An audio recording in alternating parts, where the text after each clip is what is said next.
بسم اللہ الرحمن الرحیم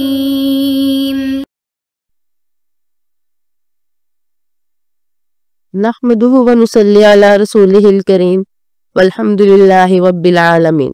الحمدللہ آج ہم سنن نسائی کا سبق نمبر 11 شروع کرنے جا رہے ہیں۔ سب سے پہلے اپنی عادت کے مطابق گزشتہ سبق کا خلاصہ اور آج کے سبق کے خلاصے پر ایک نظر ڈال لیتے ہیں۔ اب ہم بڑھتے ہیں آج کے سبق کی طرف۔ الامر باستقبال المشرق او المغرب عند الحاجت، یعنی قضائے حاجت کے وقت مشرق یا مغرب کی طرف منہ کرنے کا حکم۔ وبه قال اخبرنا يعقوب بن ابراہیم قال انبأنا غندر قال انبأنا معمر قال انبأنا ابن شهاب عن عطاء بن يزيد عن ابي ايوب الانصاري قال قال رسول الله صلى الله عليه وسلم اذا اتى احدكم الغائط فلا يستقبل القبلة ولكن ليشرق او ليغرب۔ حضرت ابو ایوب انصاری رضی اللہ عنہ سے روایت ہے کہ رسول اللہ صلی اللہ علیہ وسلم نے فرمایا، جب تم میں سے کوئی ایک قضائے حاجت کرنے لگے تو قبلے کی طرف منہ نہ کرے بلکہ مشرق یا مغرب کی طرف منہ کرے۔ اب ہم حدیث مبارک کی سند کو مختصر سا دیکھ لیتے ہیں۔ اس کے پہلے راوی یعقوب بن ابراہیم ہے اور ابن حبان رحمہ اللہ نے انہیں ثقہ راویوں میں شمار کیا۔ حدیث مبارک کے دوسرے راوی محمد بن جعفر ہے اور ابن حبان رحمہ اللہ نے انہیں بھی ثقہ راویوں میں شمار کیا۔ اور حدیث مبارک کے تیسرے راوی معمر بن راشد ہے، ان کا تذکرہ ہو چکا، اور چوتھے محمد بن شہاب زہری ہے، ان کا تذکرہ بھی ہو چکا، پانچویں عطا بن یزید ہے، اور چھٹے حضرت ابو ایوب انصاری رضی اللہ عنہ ہے۔ ان تمام کا تذکرہ ہم نے پہلے کر لیا۔ اس روایت پر امام نسائی رحمہ اللہ نے جو باب قائم کیا الامر باستقبال المشرق او المغرب عند الحاجت، تو اس سے مراد بھی یہی ہے کہ قضائے حاجت کے وقت بیت اللہ کی طرف نہ منہ کیا جائے نہ اس کی طرف پشت کی جائے، جیسے کہ ہم نے گزشتہ سبق میں اس کی تمام تشریح تفصیل کے ساتھ پڑھ لی۔ اب ہم بڑھتے ہیں اگلے باب کی طرف۔ الرخصۃ فی ذلک فی البیوت، یعنی گھروں میں اس کی اجازت ہے۔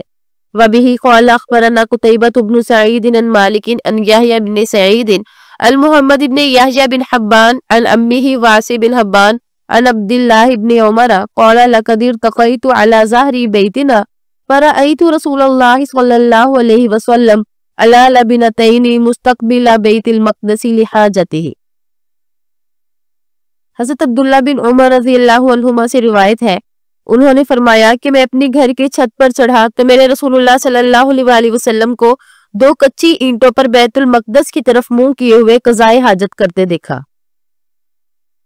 اب ہم اس حدیث مبارک کے راویوں کے بارے میں مختصر سا جان لیتے ہیں۔ اس حدیث مبارک کے پہلے راوی قتیبہ بن سعید ہے، ان کا تذکرہ ہو چکا، اور دوسرے راوی مالک بن انس ہے، ان کا ذکر بھی ہم نے کر لیا، اور تیسرے یحییٰ بن سعید ہے، یہ بھی ثقہ راوی ہے، ابن سعد رحمہ اللہ نے انہیں ثقہ راویوں میں شمار کیا، اور چوتھے محمد بن یحییٰ ہے، امام نسائی رحمہ اللہ نے انہیں بھی ثقہ راویوں میں شمار کیا۔ حدیث مبارک کے پانچویں راوی واسع بن حبان ہے، ابن حبان رحمہ اللہ نے انہیں ثقہ راویوں میں شمار کیا، اور چھٹے راوی عبداللہ بن عمر رضی اللہ عنہ کا تذکرہ پہلے گزر چکا۔ پچھلی حدیث مبارک میں ہم نے تفصیل سے جان لیا تھا کہ قضائے حاجت کے وقت استقبال قبلہ اور استدبار قبلہ کے بارے میں 2 مذہب ہے۔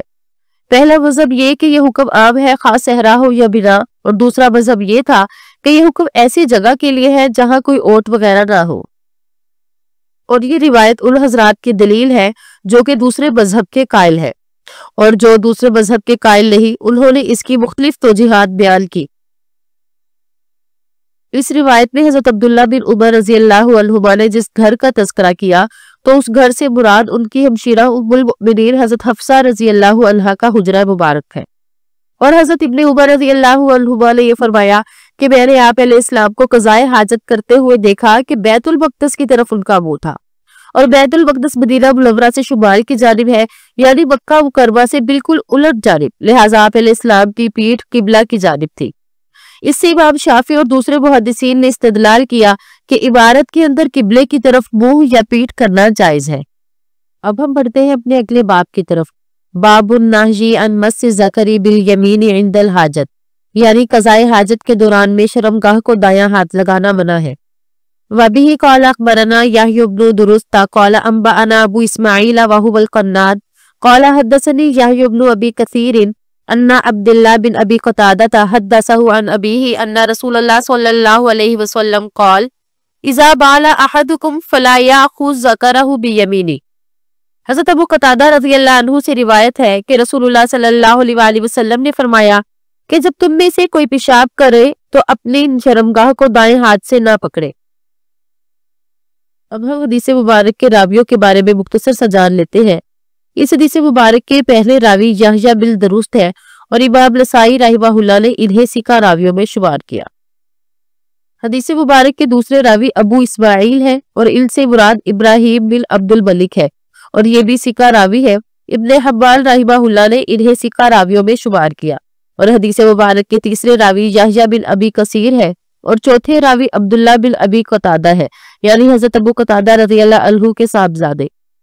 حدیث مبارک کے پانچویں راوی صحابی رسول حضرت ابو قتادہ رضی اللہ عنہ ہے۔ آپ کے نام کے بارے میں کئی اقوال ہیں اور مشہور یہ ہے کہ آپ کا نام حارث بن ربیع تھا۔ آپ کی وفات کے بارے میں یہ آتا ہے کہ آپ نے کوفہ میں وفات پائی اور ایک روایت کے مطابق حضرت علی رضی اللہ عنہ نے آپ کی نماز جنازہ پڑھائی۔ اب ہم بڑھتے ہیں اس حدیث مبارک کے متن کی طرف۔ اس حدیث مبارک سے ہمیں قضائے حاجت کا ایک اور ادب معلوم ہوا کہ اپنی شرمگاہ کو دائیں ہاتھ سے نہیں چھونا چاہیے۔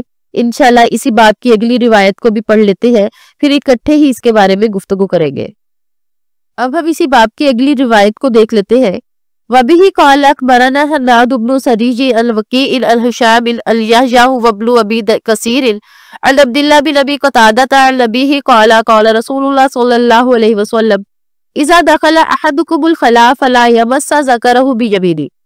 حضرت ابو قتادہ رضی اللہ عنہ سے روایت ہے کہ اللہ کے رسول صلی اللہ علیہ وسلم نے فرمایا جب تم میں سے کوئی بیت الخلاء میں داخل ہو تو اپنی شرمگاہ کو دایاں ہاتھ نہ لگائے۔ اب ہم اس حدیث مبارک کے راویوں کے بارے میں مختصر سا جان لیتے ہیں۔ اس حدیث مبارک کے پہلے راوی حناد بن سری ہے اور امام نسائی رحمہ اللہ نے انہیں ثقہ راویوں میں شمار کیا، اور دوسرے وکیع بن جراح ہے اور یہ بھی ثقہ راوی ہے۔ ابن حبان رحمہ اللہ نے وکیع کو ثقہ راویوں میں شمار کیا، اور حدیث مبارک کے تیسرے راوی ہشام بن عبداللہ ہے اور ابن حبان رحمہ اللہ نے انہیں بھی ثقہ راویوں میں شمار کیا۔ حدیث مبارک کے چوتھے راوی یحییٰ بن ابی کثیر ہے، ان کا تذکرہ ہو چکا۔ پانچویں عبداللہ بن ابی قتادہ ہے، ان کا ذکر بھی ہم نے کر لیا، اور چھٹے راوی حضرت ابو قتادہ رضی اللہ عنہ ہے، ان کا تذکرہ بھی ابھی ہم نے کر لیا۔ اوپر بیان کردہ دونوں روایات کا مفہوم ایک ہی ہے، اگرچہ ان روایات میں پیشاب کی حالت کا ذکر ہے، مگر براز کی حالت کا حکم بھی بدرجہ اولا یہی ہے۔ اور دائیں ہاتھ کو نجاست سے بچانا ضروری ہے، کیونکہ کھانا وغیرہ اصلاً اسی سے کھایا جاتا ہے۔ اگرچہ بالطبع بایاں ہاتھ بھی ساتھ لگایا جا سکتا ہے، اور بعض اوقات کھانا کھاتے وقت بائیں ہاتھ سے مدد لینا ضروری بھی ہو جاتا ہے، اور اگرچہ گندگی دھونے سے پاک بھی ہو جائے، لیکن پھر بھی فطرت سلیمہ اس بات کا تقاضا کرتی ہے کہ دائیں ہاتھ کو ان کاموں کے لیے استعمال نہ کیا جائے، اور شریعت میں ذوق سلیم کا بہت زیادہ لحاظ رکھا جاتا ہے۔ اب ہم کتاب الطہارت کا اگلا باب شروع کرتے ہیں۔ الرخصۃ فی البول فی الصحراء قائما، یعنی کھلی جگہ میں کھڑے ہو کر پیشاب کرنے کی رخصت۔ اب ہم اس باب کی پہلی روایت کو دیکھ لیتے ہیں۔ وَبِهِ قَالَ أَخْبَرَنَا مُؤْمَلُ بْنُ هِشَامٍ قَالَ أَنبَأَنَا إِسْمَاعِيلُ قَالَ أَخْبَرَنَا شُعْبَةُ عَنْ سُلَيْمَانَ عَنْ أَبِي وَائِلٍ عَنْ حُذَيْفَةَ أَنَّ رَسُولَ اللَّهِ صَلَّى اللَّهُ عَلَيْهِ وَسَلَّمَ أَتَىٰ سُبَاطَةَ قَوْمٍ فَبَالَ قَائِمًا۔ حضرت حذیفہ رضی اللہ عنہ سے روایت ہے کہ رسول اللہ صلی اللہ علیہ وسلم ایک قوم کے کوڑا کرکٹ کے ڈھیر پر آئے، وہاں کھڑے ہو کر پیشاب کیا۔ اب ہم اس حدیث مبارک کے راویوں کے بارے میں مختصر سا جان لیتے ہیں۔ اس حدیث کے پہلے راوی مؤمل ہے اور یہ ثقہ راوی ہے، ابن حبان رحمہ اللہ نے انہیں ثقہ راویوں میں شمار کیا، اور دوسرے راوی اسماعیل ہے، ان کا تذکرہ ہو چکا، اور تیسرے راوی شعبہ ہے اور یہ بھی ثقہ راوی ہے، اور چوتھے راوی سلمان بن مہران ہے، ان کا تذکرہ ہو چکا۔ پانچویں ابو وائل ہے، ان کا ذکر بھی کر لیا، اور چھٹے حضرت حذیفہ رضی اللہ عنہ ہے، ان کا تذکرہ بھی ہو چکا۔ اب ہم اس باب کی اگلی روایت کو دیکھ لیتے ہیں۔ وَبِهِ قَالَ أَخْبَرَنَا مُحَمَّدُ بْنُ بَشَارٍ قَالَ أَنبَأَنَا مُحَمَّدٌ قَالَ أَنبَأَنَا شُعْبَةُ عَنْ مَنْصُورٍ قَالَ سَمِعْتُ أَبَا وَائِلٍ أَنَّ حُذَيْفَةَ قَالَ إِنَّ رَسُولَ اللَّهِ صَلَّى اللَّهُ عَلَيْهِ وَسَلَّمَ أَتَىٰ سُبَاطَةَ قَوْمٍ فَبَالَ قَائِمًا۔ اس روایت میں الفاظ تقریباً وہی ہے، صرف سند کا فرق ہے، ہم اس کو مختصر سا دیکھ لیتے ہیں۔ اس روایت کے پہلے راوی محمد بن بشار ہے اور یہ ثقہ راوی ہے، اور اس کے علاوہ تمام راویوں کا ذکر پہلے ہو چکا، یعنی دوسرے راوی محمد بن جعفر تھے، ان کا ذکر بھی کر لیا، تیسرے شعبہ ان کا ذکر بھی ہو چکا، چوتھے منصور ان کا تذکرہ بھی ہم نے کر لیا، پانچویں ابو وائل اور چھٹے حذیفہ ہے، ان تمام کا ذکر پچھلی احادیث میں گزر چکا۔ اب ہم اگلی روایت کی طرف بڑھتے ہیں۔